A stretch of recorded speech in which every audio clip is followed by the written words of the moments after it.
નમસ્તે બાળકો, આજે આપણે બિંદુઓની ગોઠવણી વિશે જાણીશું અને બિંદુઓની ગોઠવણીની મદદથી આકારો કેવી રીતે દોરવા તે શીખીશું.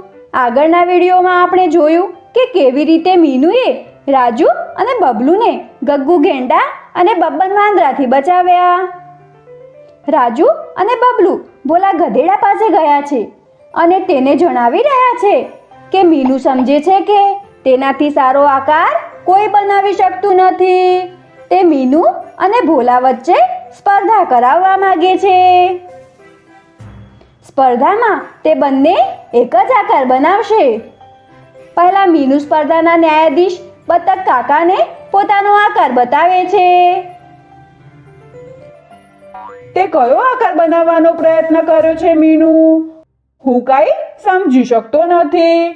બડબોલા બતક કાકા મીનુને પૂછે છે.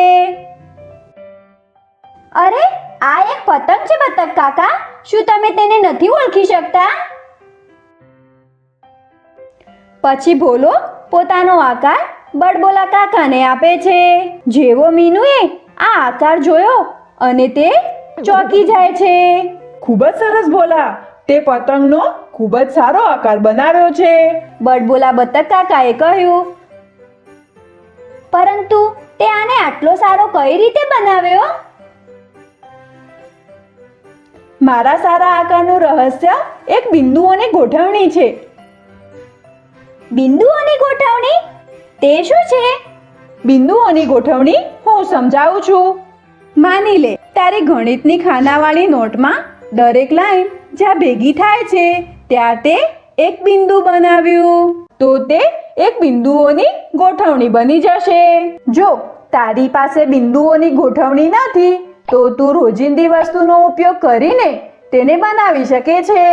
ફક્ત બિંદુઓને એકબીજાની બાજુમાં અને એકબીજાની નીચે સમાન અંતરે રાખ.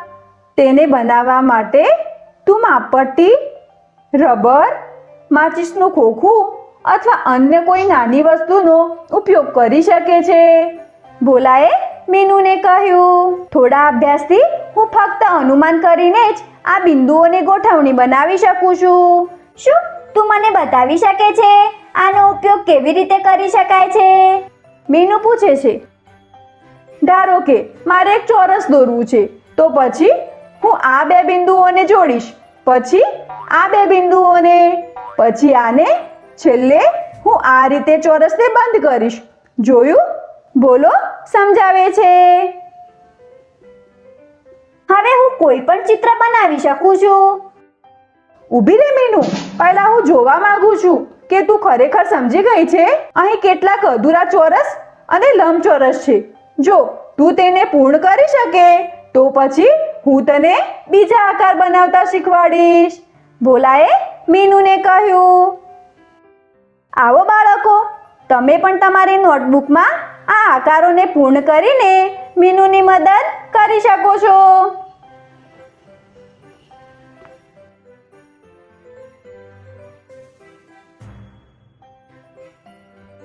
ખૂબ સરસ. હવે તું ફૂલ, હોડી અને તારો બનાવવાનો પ્રયત્ન કરી શકે છે. ભોલાએ મીનુને કહ્યું. બાળકો, તમે પણ અમારી સાથે આ બનાવવાનો પ્રયત્ન કરી શકો છો. પહેલા આપણે ફૂલ બનાવીએ.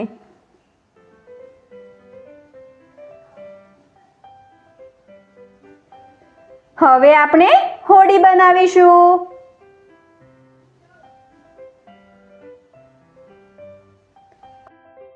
અને હવે તારો બનાવીશું.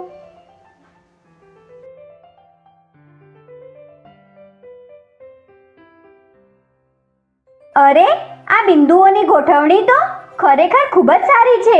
હું ખરેખર જાણતી ન હતી કે આપણે તે આટલી સરળતાથી કરી શકીએ છીએ. હવે શું તું માની ગઈ કે તું બધાથી હોશિયાર નથી? હોશિયાર તો હું છું જ. કેટલાક લોકો ક્યારેય નહીં સુધરે. આજે આપણે બિંદુઓની ગોઠવણી શું છે અને બિંદુઓની ગોઠવણીનો ઉપયોગ કરીને આકાર કેવી રીતે બનાવાય તે શીખ્યા. આગળના વિડીયોમાં આપણે બિંદુઓની ગોઠવણીનો ઉપયોગ કરીને પેટર્ન બનાવતા શીખીશું.